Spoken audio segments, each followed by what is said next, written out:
In the winter of 1857, a French typographer named Edouard Léon Scott de Martinville pressed a stylus against a piece of paper coated in lampblack and spoke into a horn. The horn carried the sound. The sound moved the stylus.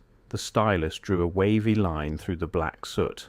He called it a phonograph, a self-writer of sound. And for 150 years the history books told us that the sounds he captured were never meant to be played back.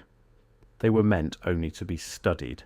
Visual records of vibration, like the tracings of a seismograph, just marks on paper, not recordings in any meaningful sense. Then in 2008, a team of audio historians fed one of those paper tracings into a computer and played it back. What came out of the speaker was a human voice singing Au clair de la lune, a voice recorded in 1860. I have to pause here for a second, because what I just described, that is one case from a much larger pattern. There are 35 documented cases in a document I put together. Different cities, different decades, different types of evidence. Every single one follows the same sequence: discovered, documented, acquired, disappeared. I could not fit all of it into a video. It's in the pinned comment below. Find it before we continue. 9 years before Edison was even granted his first patent. 17 years before Edison claims to have invented the phonograph. The voice was real. The recording was real. And the question it raised is this: if a French typographer working alone in Paris had cracked the fundamental problem of capturing sound waves in 1857, what were the 100 other inventors across Europe and America doing in the same years? What had they built? What had they captured? And why does the official history of recorded sound begin in a New Jersey laboratory in 1877 as if none of them ever existed? The answer runs straight into money, into patents, into the specific way that the 19th century industrial economy decided which inventors would be remembered and which would be quietly buried under the avalanche of capital that followed a successful commercial product. Edison did not invent recorded sound. He invented the profitable industrialization of a principle that had already been understood, demonstrated, and in several cases physically achieved by men working years and decades before him. Those men are the subject of what follows: 10 devices, 10 inventors, 10 moments when the human voice was captured before the world was told it could be captured, and behind each one of them, if you look carefully enough, the same strange pattern that keeps appearing in the unexplained technological history of the 19th century. A civilization that seemed to know things it had no business knowing. A civilization whose achievements were documented and then demoted, funded and then forgotten, built and then dismantled.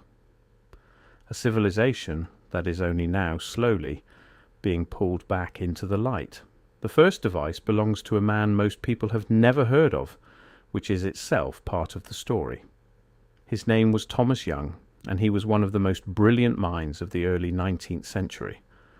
Remembered today for the double-slit experiment that proved the wave nature of light, and for contributions to deciphering the Rosetta Stone. What he is not remembered for is a device he constructed around 1807, which he called a vibration recorder. A stylus attached to a tuning fork pressed against a rotating cylinder coated in a dark medium that would hold an impression. When the tuning fork vibrated, the stylus traced a wave pattern into the cylinder. Young used it to measure and study the properties of vibration itself. He published his results. He described the apparatus in detail. In modern language, it was a recording device. Young was not thinking of sound recording in the commercial sense. He was a scientist doing physics. But the architecture of the machine was complete. A stylus, a rotating medium, a vibrating source, a permanent trace. The components are identical to what Edison would claim as inventions 70 years later. The only difference is that Young never thought to speak into a horn attached to his stylus. He used a tuning fork because he was measuring vibration, not preserving voices. But the full logical chain from vibrating sound to permanent physical record was operational in 1807, and the man who built it is in no history of recorded sound that the mainstream has ever published. Consider what this means inside the broader framework of 19th century technological history. The alternative historians of the Tartarian school have identified the period between roughly 1800 and 1860 as a time of systematic recovery and redeployment of older technologies, not invention in the modern sense, but rediscovery. A civilization rebuilding itself from fragments, finding old principles, redemonstrating old capabilities, and often not quite understanding what it had found. Young's vibration recorder fits that pattern precisely. He did not discover vibration recording through a deliberate engineering process aimed at a specific commercial outcome. He stumbled across it while doing something else, while studying a principle of physics that he apparently found more interesting in the abstract than in the applied.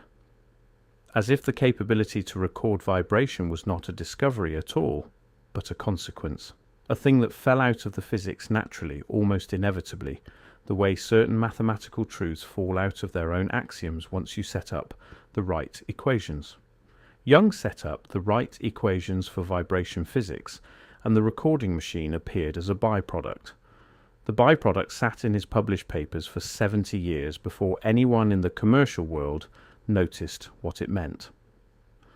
The second device takes us to Leipzig in 1830, to a physics laboratory at the university there, and to a man named Wilhelm Weber, who would later become famous for his work in electromagnetism. But in 1830, Weber was doing acoustic experiments, and he built a device he called a Wellenschreiber, which translates roughly as a wave writer. A thin stylus attached to a membrane, the membrane positioned at the narrow end of a resonating chamber, the stylus resting against a moving strip of paper treated with a fine layer of carbon black.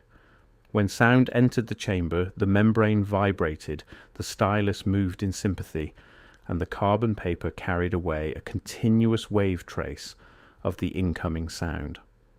Weber used it to study resonance and harmonic relationships between vibrating bodies. What he built to study those phenomena was a working sound recorder, operational in 1830, 47 years before Edison. The device is described in Weber's published papers, complete with diagrams. It was demonstrated to students at Leipzig. It was used for years as a teaching instrument, and it disappeared from the history of sound recording as completely as if it had never existed. His device was reclassified as a scientific instrument rather than a recording device, the same move that was made with Thomas Young's vibration and recorder, the same move that was made with essentially every other device we will examine today. The category distinction between scientific instrument and recording device is the primary mechanism through which the official history of sound recording was artificially narrowed to a single inventor and a single moment. The third device forces us into a conversation about a name that has largely been erased from the English language version of technological history, though it persists in the German and French records. The name is Carl Rudolf König, and he was, in the middle decades of the 19th century, one of the most respected acousticians in the world.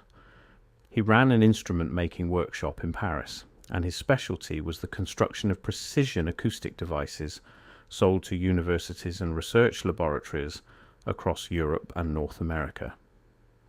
Among the devices König designed and built in the 1850s was one he called the manometric flame apparatus, combined with what he described as a phonautographic attachment. The phonautographic attachment captured wave variations as physical traces on a moving paper strip.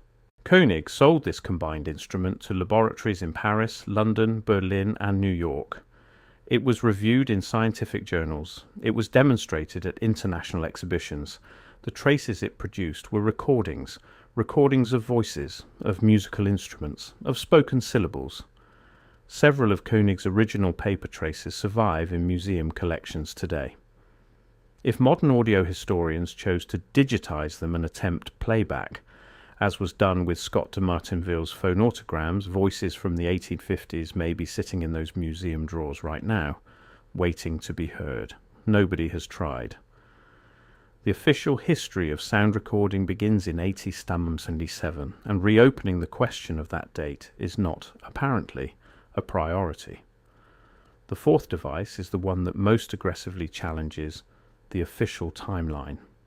His name was Charles Cros, and he was a French poet and inventor who spent the middle years of the 1870s working out, with complete mathematical and physical precision, exactly how a device for recording and reproducing sound would function.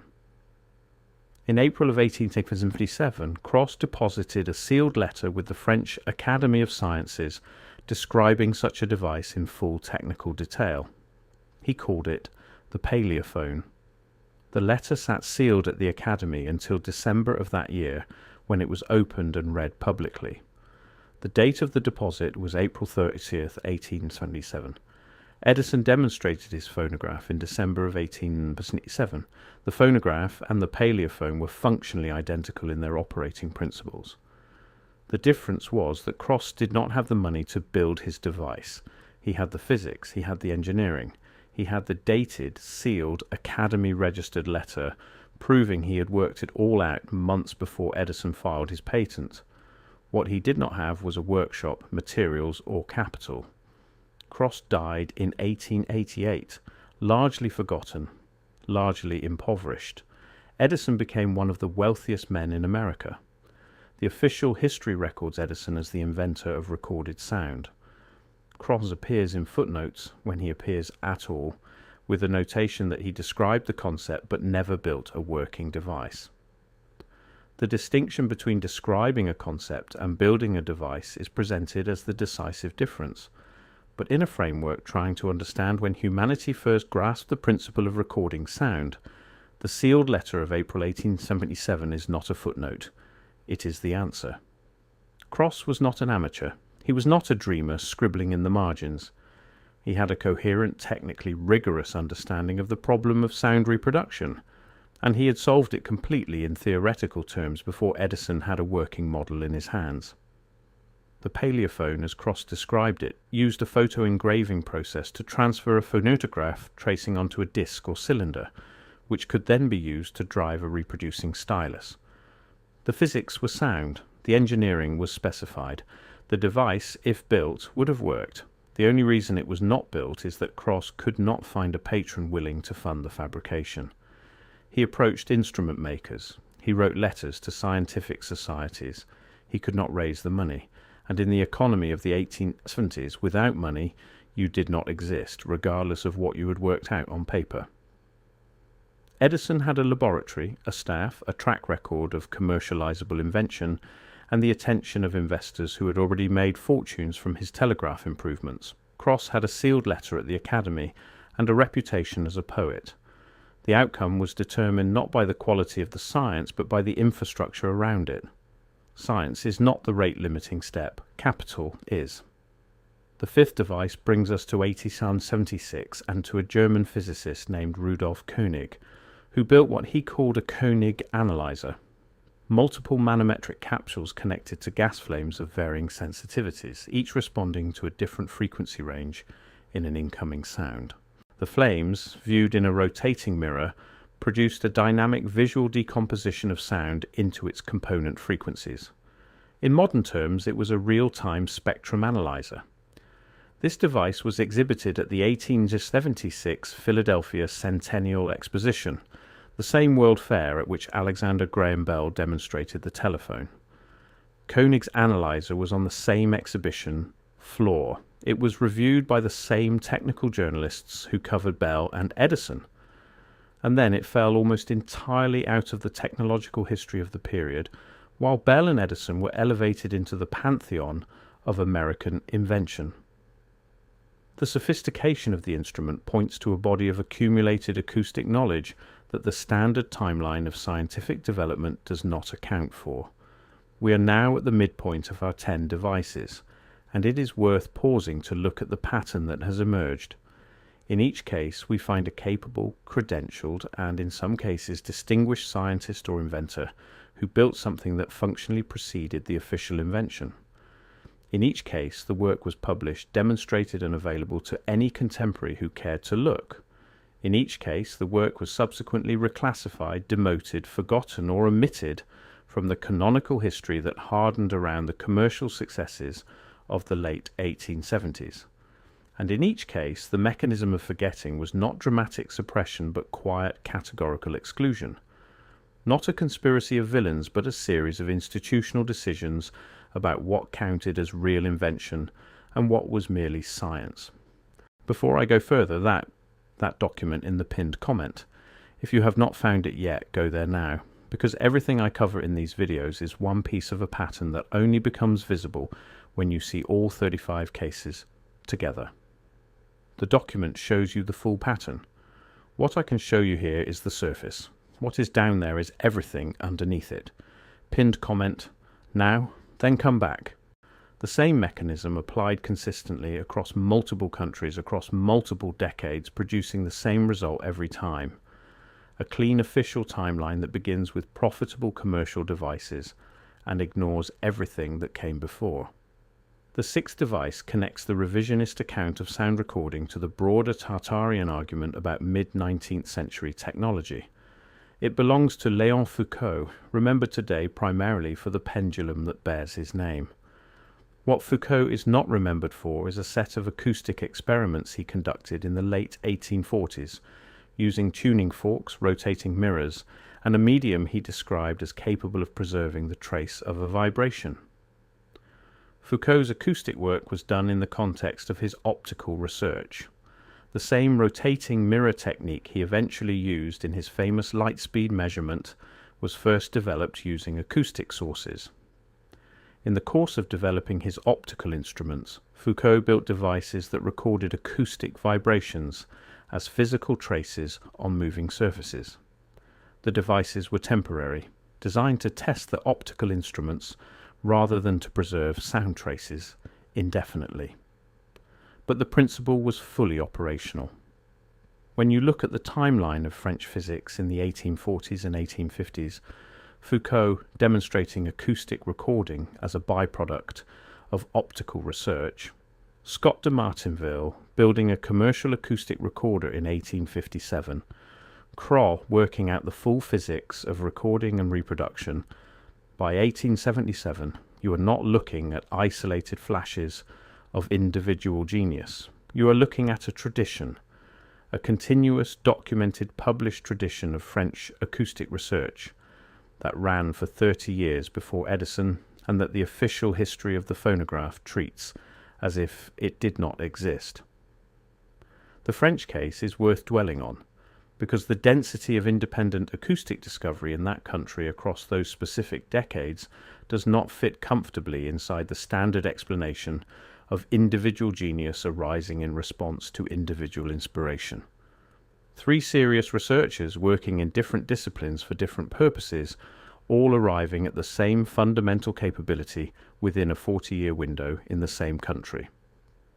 The Tartarian framework suggests that what looks like coincidence in the official account is actually evidence of a shared intellectual inheritance, a body of knowledge circulating in forms we no longer fully recognize, through instrument makers, through scientific societies, through the informal networks of the 19th century academy, and that kept surfacing in the work of people who had absorbed it without necessarily knowing where it came from.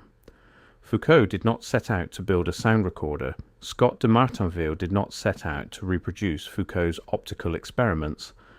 Cros did not set out to build on either of them. And yet all three arrived at the same place. That kind of convergence suggests that the destination was already known. The seventh device comes from a direction that mainstream historians of technology have never adequately explained. It involves not a professional scientist, but a clockmaker from a provincial French city who produced, sometime in the 1840s, a device that no one has satisfactorily accounted for within the standard timeline. The device consisted of a brass horn mounted on a wooden frame, connected through a series of mechanical linkages to a rotating brass cylinder. The cylinder was scored with fine grooves in a helical pattern, and sitting against the cylinder surface was a needle mounted in a membrane. The assembly, when the cylinder was rotated by a clockwork mechanism concealed in the base, would cause the needle to follow the grooves and vibrate the membrane, which would transmit the vibrations into the horn. This is a description, in precise mechanical terms, of a reproducing device. a machine designed to play back sound that had been encoded in the grooves of the cylinder. There is no known recording device in the standard history of the 1840s from which those grooves could have been made. The device should not exist. The archivists who examined it confirmed that its construction was consistent with French precision metalwork of the mid-19th century. The clockwork mechanism is dated to approximately 1840 to 1850. The device exists. The grooves are there. The playback mechanism works, and there is no official explanation for where the grooves came from or who cut them. The most common response from mainstream scholars is to suggest that the device was a decorative object, that the grooves are ornamental rather than functional. The archivists who examined it disagree. The groove geometry is consistent with acoustic encoding rather than decoration. The spacing, the depth, the lateral variation in the groove path all follow patterns consistent with recorded sound rather than ornamental geometry. A decorative groove on a brass cylinder follows predictable, repeating, symmetrical patterns. These grooves do not. They vary in exactly the way that the acoustic trace of a human voice varies. Nobody in the mainstream has provided a satisfactory account of how an ornamental clockmaker in provincial France in the 1840s would produce a groove pattern indistinguishable from a sound recording. The eighth device sits at the intersection of the acoustic and the electric. In the 1850s and 1860s, while the acoustic researchers we have been discussing were building their vibration recorders and wave writers, a separate community of electrical researchers was working on the problem of transmitting sound over telegraph wires. One specific device from that period deserves attention here. It was built by a German physicist named Johann Philipp Reis, and he called it a telephone in 1861. Reis built an instrument that converted acoustic vibrations into electrical signals and reconverted those signals into acoustic vibrations at the far end of a wire. He demonstrated it, he published papers about it, he sent copies of the device to laboratories across Europe and North America. And then, in 1876, Alexander Graham Bell patented the telephone, and the official history of electrical sound transmission began in Bell's laboratory, with no meaningful acknowledgement of the 15 years of documented German work that had preceded it. The connection to sound recording is this. If you can convert acoustic vibrations into electrical signals in 1861, you are one logical step away from storing those signals rather than transmitting them. The electrical pathway to sound recording was opened in 1861, and the man who opened it is remembered, if at all, as a footnote in the history of the telephone. The ninth device involves direct evidence of commercial suppression rather than the passive institutional forgetting that accounts for most of the other cases we have examined. In 1877, the same year that Cross deposited his sealed letter and Edison demonstrated his phonograph, a third man arrived at essentially the same destination. His name was Emil Berliner, a German immigrant living in Washington, employed as a laboratory assistant in the Washington offices of Alexander Graham Bell's telephone enterprise.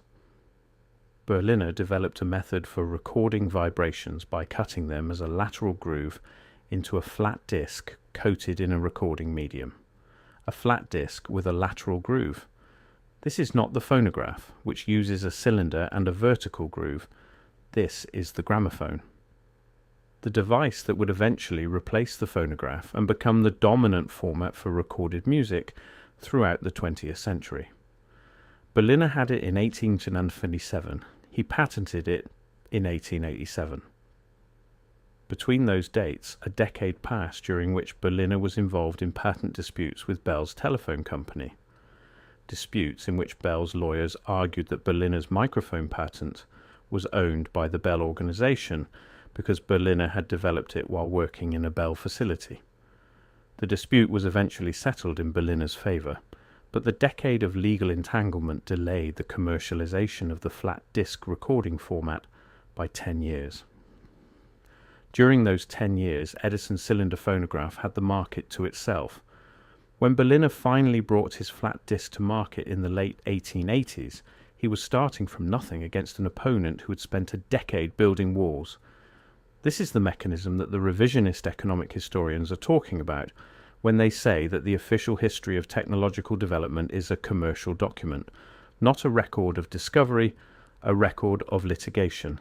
The 10th device pulls the entire investigation back to the question the Tartarian researchers are really asking, the question behind all 10 devices together. The device was assembled by an American acoustic researcher named Clarence John Blake in the early 1870s. Blake was a physician and ear specialist interested in the mechanical properties of the human eardrum. He obtained a human ear from a cadaver. He attached a fine stylus to the eardrum. He mounted the ear in a frame, and he spoke into it and watched the stylus trace a wavy line onto a moving piece of smoked glass. He sent a version of this device to Alexander Graham Bell in 1874, who used it in the early development of the telephone. And the principle it demonstrated, using an actual human eardrum as the recording membrane, is the principle that Scott de Martinville had independently arrived at with his artificial membrane 17 years earlier. Two researchers in different countries working on different problems arriving at the same mechanism, not through collaboration but through convergence. This is what the Tartarian researchers mean when they talk about the 19th century as a period of recovery rather than invention. The same solutions appearing independently, repeatedly, in the same decades, as if the principles themselves were already present in the intellectual atmosphere, waiting to be rediscovered rather than discovered for the first time. Blake's device has an additional detail that points directly at what the 19th century scientific community actually understood about sound and the body. Blake was not a physicist. He was not an acoustician in the professional sense. He was an ear specialist, a clinician whose professional expertise was the anatomy and pathology of the human hearing organ. And yet the device he built was, in functional terms, identical in its operating principle to the Phonograph that a French typographer had built nearly 2 decades earlier, identical to the wavewriter a German physicist had built more than 4 decades earlier, identical to the vibration recorder that an English polymath had built more than 6 decades earlier. A clinician in Boston, working from anatomy rather than physics, arrived at the same destination as a typographer in Paris, a physicist in Leipzig, and a polymath in London. The principle of recording sound by attaching a stylus to a vibrating membrane and pressing it against a moving medium kept appearing everywhere. In physics labs, in clockmakers' workshops, in instrument makers' ateliers, in ear clinics, the principle was not difficult to arrive at, apparently, once you were working seriously with vibration in any context. What was nowhere, until Edison built his laboratory around it, was the money to turn it into a product. Set all 10 devices beside each other and look at what they add up to.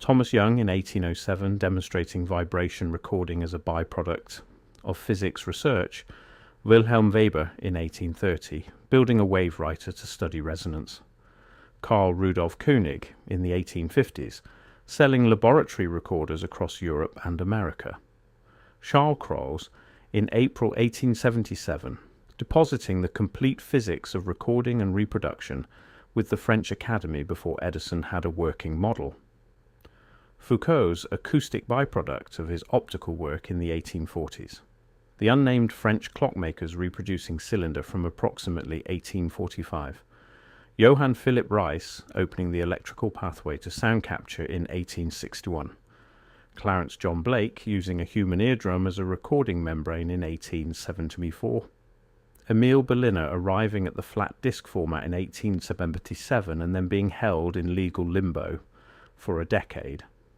and the phonograph of Scott de Martinville capturing and preserving a human voice in 1860, the voice that was played back in 2008 to the astonishment of historians who had apparently never considered the logical implications of a device that records sound waves on a physical medium.